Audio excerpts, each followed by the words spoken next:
안녕하세요. 리차원 세무사입니다. 예, 반갑습니다. 예, 이번 시간에는요, 시세가 10억짜리가 되는 농지를 증여세 2천만 원으로 해결한 사례를 한번 설명해 드리려고 합니다.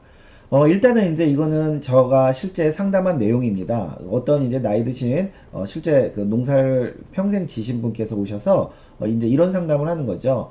본인은 이제 평생 농사꾼으로서 그 농사만 졌는데 지금 갖고 있는 땅이 이제 시세가 계속 오르고 있다. 오르고 있다 보니까 이제 좀 팔기는 아깝다. 그렇지만 또 농사만 짓자니 몸도 불편하고 그리고 뭐 뻔히 그 농업소득이란 게 뭐 돈이 많이 되는 것도 아니다 보니까 돈도 수중에 돈도 없어서 자식이나 손주나 뭐 며느리나 용돈도 못 준다. 그래서 이걸 지금 시세가 한 10억인데 지금 10억에 팔면 세금이 얼마 정도 나오냐? 이거를 일단 물어보려고 하신 거고요. 만약에 혹시 그래도 안 팔리면 만약에 증여를 하면 어떻게 되냐? 그 다음에 잘 모르시니까 또 상속을 하면 어떻게 되냐? 이제 이런 것까지 다 물어보셨는데요.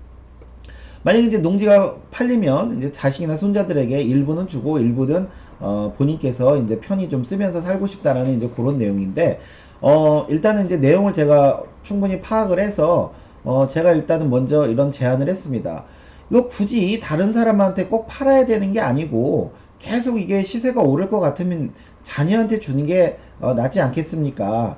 근데 당장 나도 이제 돈이 좀 있어야 되니 일단 대출을 좀 받으십시오. 대출 어느 정도면 그 현금 어느 정도 있으시면 좀 좋을 것 같습니까? 하니까 뭐 한 3억 정도 있으면 좋죠. 그러면 한 3억 정도 받으세요. 받고 1년 뒤에 증여를 하긴 할 건데 부담부 증여라는 걸 할 겁니다. 그러니까 부담부 증여가 뭐냐고 물어보죠. 아, 그거는 요 대출을요. 자녀 보고 갚으라고 하는 거예요. 그러니까 자녀한테 땅을 주긴 주되 야, 이 대출은 네가 갚아라. 이렇게 부담을 주는 걸로 처리할 거라고 제가 이제 그 설명을 드렸고요. 그럼 그렇게 하면 뭐가 좋습니까? 그러길래 이 그 3억에 대해서는 그 아들한테 갚으라고 한 거기 때문에 이건 증여가 아니라 양도로 보는데요.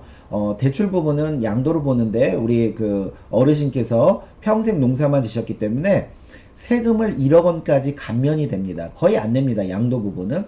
그러면 나머지 부분만 공시지가로 신고를 해서 그 증여세만 조금 내면 되는데요.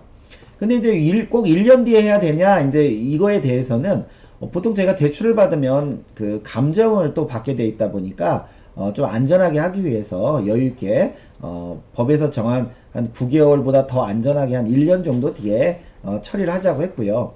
그래서 이건 결국 자식이 이제 3억을 갚을 거니까 3억을 받고 땅을 자식 명의로 바꿔주는 거나 마찬가지고요.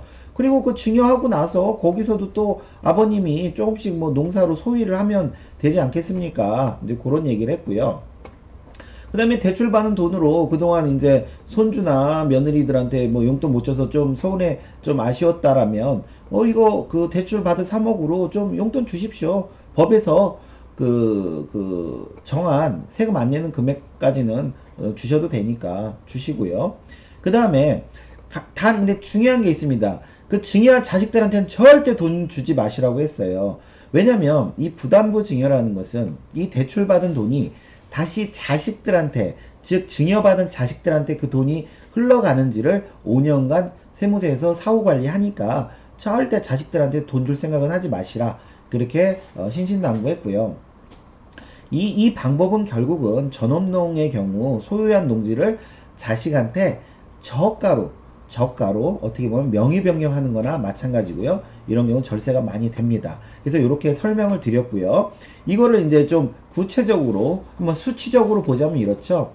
만약에 지금 당장 그럼 10억에 팔면 세금 얼마 내냐 이거죠. 10억에 팔면. 그러면 이게 올해 한 30년 이상 갖고 있었기 때문에 취득가액은 모릅니다. 취득가액은 모르고 이분이 이제 농사를 지신 거예요. 30년 이상. 그러면 10억에 팔았을 때 내 취득가액은 지금 모른단 말이죠. 근데 이 취득가액은 아무리 몰라도 저희 세무사들은 다 구할 수가 있습니다. 어떻게 구하냐? 즉 취득 당시 공시지가라는 건 다 구할 수가 있어요. 언제 취득했던 공시지가는 저희가 다 구합니다. 즉 취득 당시 공시지가와 양도 당시 공시지가는 6억이죠. 그러니까 저희가 취득 당시 공시지가를 구하니까 6천만 원이에요. 즉 무슨 얘기예요? 10배 뛰었다는 얘기죠. 10배. 그죠? 10배 뛰었다는 얘기예요. 그러면 거꾸로 내가 양도가액도 요 10배에 맞춰서 취득가액을 역산합니다. 이게 바로 환산가액이라는 거예요. 환산가액. 즉, 10배가 뛰었으니 내가 지금 매매 금액이 10억이니까 10분의 1로 나눈, 즉 1억을 환산 취득가액으로 보겠다. 이런 내용입니다. 그래서 이거에 대해서 9억에 대해서 장기보유공제 15년 30% 하고요. 기본공제하면 양도과표가 이렇게 나오고 5억 초과하는 그 42%의 누진공제 3,540만원인데 그렇게 하면 양도세가 2억 2,815만원이 나옵니다.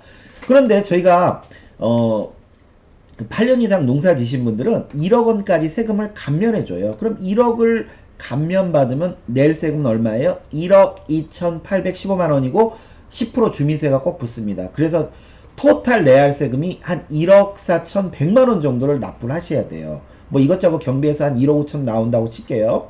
그러면 나는 일단 10억에 팔면 세금은 일단 어찌됐건 1억 5천은 내야 돼요. 그럼 내 수중에 떨어지는 건 얼마만 떨어져요? 8억 5천만 떨어집니다. 8억 5천. 그럼 이 돈 가지고 물론 자녀들 용돈 주고 뭐하고 해도 되는데 이걸 좀 합법적으로 주려면 그 자녀는 5천, 물론 손주도 그 미성년자 아니면은 5천, 그다음에 며느리 1천 꽤 줄 수는 있는데 그것만 원치는 않겠죠, 자녀들이.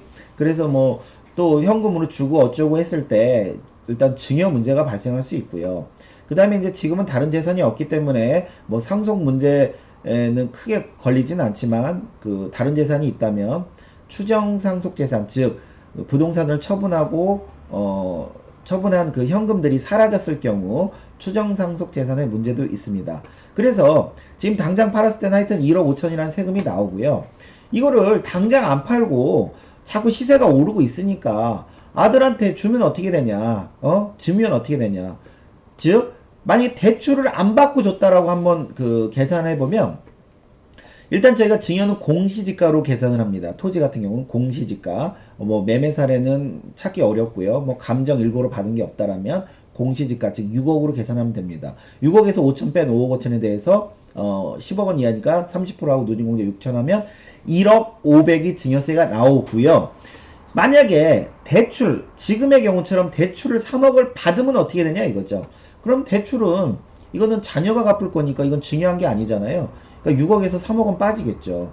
그리고 5천에 대해서 2억 5천에 대해서 20% 곱하 그 5억 원 이하니까 20% 곱하고 1천만 원 빼면 4천만 원이 나옵니다. 그럼 이 그 대출 3억은 어떻게 되냐 이거죠. 이거는 아버지가 아들한테 유상으로 떠넘긴 거죠. 즉 무슨 얘기예요? 아버지의 양도가액이 되는 거겠죠. 근데 양도가액인데 아까 취득가액은 저희가 몇 프로라고 그랬어요? 10% 10배 뗐다고 그랬죠. 그래서 역으로 10분의 1로 나누면 3천만 원에 대해서 세금을 쭉 계산하면 한 5,147만 원이 나오는데 역시나 8년 농사를 지셨기 때문에 1억 원 범위 내에서 싹 다 감면이 돼서 낼 세금은 없습니다. 하나도 없어요. 즉 아들 1인한테 증여를 하면 대출이 3억일 때 4천만 원을 세금을 냅니다. 4천만 원.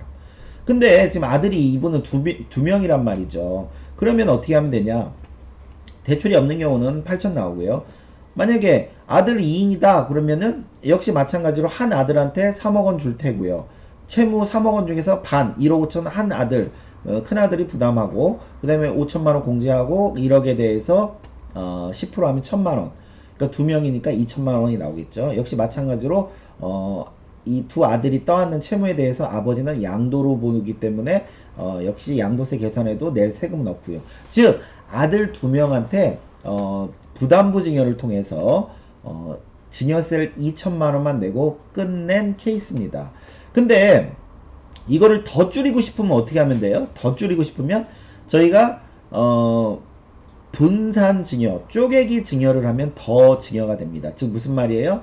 아들 둘만 주지 말고 손주들도 지금 미성년자가 아니니까 손주도 주자. 두 명한테 그 큰 손주 작은 손주 둘한테 주자. 그러면 결과적으로 1천만 원까지도 세금을 줄일 수가 있습니다. 1천만 원까지도 줄일 수 있어요. 더 줄이고 싶으면 어떻게 하면 돼요? 굳이 더 줄이자면 또 며느리들까지도 넣어도 되겠죠. 계속 쪼개기 증여는 쪼개기 하면 계속 세금이 절세가 된다는 거 그것도 참고로 알으시면 좋을 것 같고요. 그래서 결과적으로 우리가 농지를 증여할 때 절세할 수 있는 포인트가 뭐냐 이거죠. 만약에 농사꾼이라면 아버님이 농사꾼이고 이 농지를 자녀에게 증여하려면 절세 포인트는 이거죠. 일단 대출을 일단 이용해야 됩니다. 대출. 왜? 대출은 양도로 보는데 아버지가 농사꾼이니까 그 8년 이상 농사진 경력을 써먹어야죠. 그냥 그 대출 안 받고 농지만 그냥 그 공시지가로 주면은 아버님이 그동안 30년 이상 농사진 거에 혜택 아무것도 못 보잖아요. 물론 나중에 자녀가 사업용 토지로는 인정이 됩니다. 사업용 토지는 인정이 되지만 그거야 뭐 크게 뭐 절세되고 이런 건 아니니까요. 반드시 대출을 이용해서 아버님의 농사 경력을 이용하자. 대출을 받아서. 근데 이 대출액은 반드시 아버지가 다 쓰는 걸 전제로 한다. 즉 며느리나 손주한테 합법적으로 증여를 한다. 이제 그런 식으로 아니면 본인이 쓴다. 사용할 전제로 하고요. 그리고 반드시 대출을 한 뒤 1년 뒤에 이 부담부 증여를 하자. 왜? 대출할 때는 감정을 받으니까 아무래도 그 감정가액이 또 증여가액으로 잡히면 증여세가 또 커질 수가 있거든요. 그러니까 대출하고 그 여유있게 한 1년 뒤, 뭐 정확하게 한 9개월 증여하고